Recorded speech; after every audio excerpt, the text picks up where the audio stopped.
हमारे चैनल को सब्सक्राइब करें और नई अपडेट्स के लिए घंटी के बटन को जरूर दबाएं। अस्सलामु अलैकुम वरहमतुल्लाहि वबरकातुहू। डेली मसाइल की एक नई क्लिप के साथ दो सवालात और उनके जवाबात लेकर आपकी खिदमत में हाजिर हुआ हूँ। पहला सवाल है कि एक बहन सवाल करती हैं कि इस्लाम में नहाने का तरीक़ा क्या है। ये एक ऐसा मसला है जिस मसले को हर औरत जानना ज़रूरी है, लेकिन अक्सर औरतें इस मसले से नावाकिफ़ होने की वजह से अपनी ज़िंदगी का अक्सर हिस्सा नापाकी में गुजार देती हैं। आपसे गुजारिश है कि इस मसले को अच्छी तरह से बयान करें। बहुत अच्छा सवाल किया है बहन ने। तो अज़ीज़ दोस्तों और मेरी माँ बहनों, इसका जवाब यह है कि जब भी आप पर गुस्ल फ़र्ज़ हो जाए तो तरीक़ा यह है कि हाथों को पहला धोया जाए, दोनों हाथों को धोने के बाद इस्तिंजे से फ़रागत हासिल की जाए, चाहे वो बड़ा इस्तिंजा हो या छोटा इस्तिंजा हो। नंबर 2 ये काम करें। तीसरे नंबर पर बदन के जिस हिस्से पर नापाकी लगी हुई है, गंदगी लगी हुई है, उस हिस्से को अच्छी तरीके से धो डालें। इसलिए कि नजासत तो पूरे बदन पर नहीं लगी रहती, अज़्वे मखसूस पर या उसके अतराफ़ में जहाँ भी गंदगी लगी है उसको अच्छी तरह से धो डालें। तो पहला हाथ धो लें, दूसरे नंबर पर इस्तिंजा करें, तीसरे नंबर पर जहाँ नापाकी लगी है उसको धो डालें, चौथे नंबर पर वज़ू करें। गुस्ल से पहले वज़ू करना सुन्नत है, तो गुस्ल से पहले वज़ू कर लें। और पाँचवें नंबर पर काम यह है कि पूरे बदन पर पानी इस तरह बहाए कि बदन का कोई हिस्सा ऐसा बाकी न रहे जहाँ पर पानी न पहुँचा हो, चाहे वो बाल के बराबर भी ऐसा जगह बाकी न रहे जहाँ पर पानी न पहुँचा हो। इसका ख्याल रखते हुए पूरे बदन पर पानी बहाए। यह तो गुस्ल करने का तरीक़ा हुआ। लेकिन एक चीज़ और जानने की है, वो यह है कि गुस्ल में फ़राइज़ क्या हैं। इससे पहले एक वीडियो में मैं बता चुका हूँ कि फ़र्ज़ उस चीज़ को कहते हैं कि जिसके बग़ैर वो अमल ही नहीं रहता। अगर एक फ़र्ज़ भी गुस्ल का छूट गया ना तो हमारा गुस्ल ही नहीं होता। अगरचे कि पूरा समंदर का पानी भी हम अपने जिस्म पर बहा डालें तब भी गुस्ल नहीं होता। तो गुस्ल के फ़राइज़ क्या हैं ये भी जान ले साथ में। गुस्ल में 3 फ़राइज़ हैं। पहला फ़र्ज़ तो कुल्ली करना है, कुल्ली करना है। और दूसरा फ़र्ज़ नाक की नरम हड्डी तक पानी को पहुंचाना, दूसरा फ़र्ज़ है। और तीसरा फ़र्ज़ पूरे बदन पर इस तरह पानी बहाना कि बाल के बराबर भी कोई जगह सूखी न रहे। ये 3 फ़र्ज़ गुस्ल में हैं। अगर कोई बंदा 10 बकेट पानी पूरे जिस्म पर बहा लिया, कुल्ली नहीं करता है तो गुस्ल नहीं होगा। गुस्ल नहीं हुआ तो हमेशा नापाक रहेगा, इबादत कबूल नहीं होगी। अगर कोई बंदा 10 बकेट पानी जिस्म पर बहा लिया लेकिन नाक में पानी नहीं पहुंचाता है तो उसका गुस्ल नहीं होगा। तो कुल्ली करना और नाक में पानी पहुंचाना गुस्ल में फ़र्ज़ है। इसका ख़ास ख्याल रखना चाहिए। अक्सर औरतें ऐसी हैं कि इनको ये पता ही नहीं रहता, अगरचे कि वो अच्छी तरह बदन को साबुन से धोती रहती हैं लेकिन कुल्ली और नाक में पानी पहुंचाना भूल जाती हैं, जिसका नतीजा ये होता है कि उनका गुस्ल नहीं होता तो उनकी न नमाज कबूल होती है, न उनकी कोई और इबादत कबूल होती है, बल्कि वो गुस्ल के बाद भी नापाकी रहते हैं।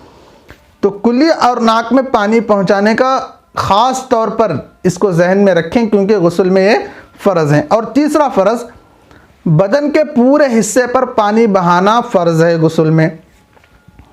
जो ऐसी जगह बदन में है जहाँ पर पानी नहीं पहुँचता सही तरीक़े से, तो ख़ास तौर पर याद करके उस जगह पानी पहुँचाए।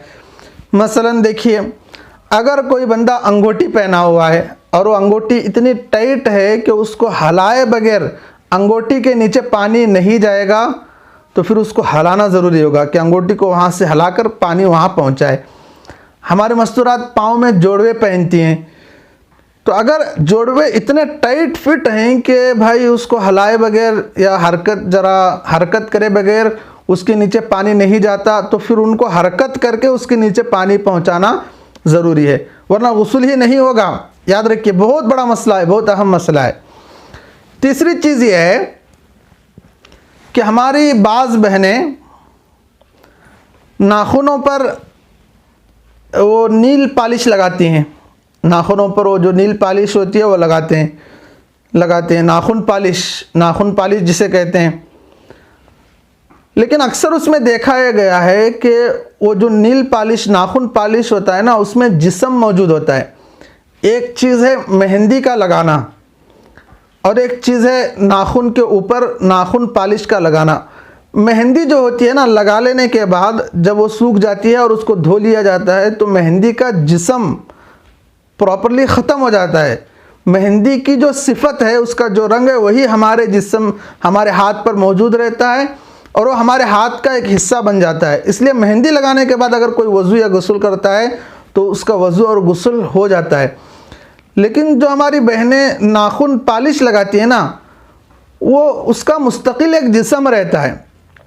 आप उसको आज़मा कर देख सकते हैं कि जब नाखूनों पर वो पॉलिश लगाया जाता है, वो सूखने के बाद उसको जब नाखून से खुरचेंगे तो वो निकलेगा, उसका छिलका निकलेगा।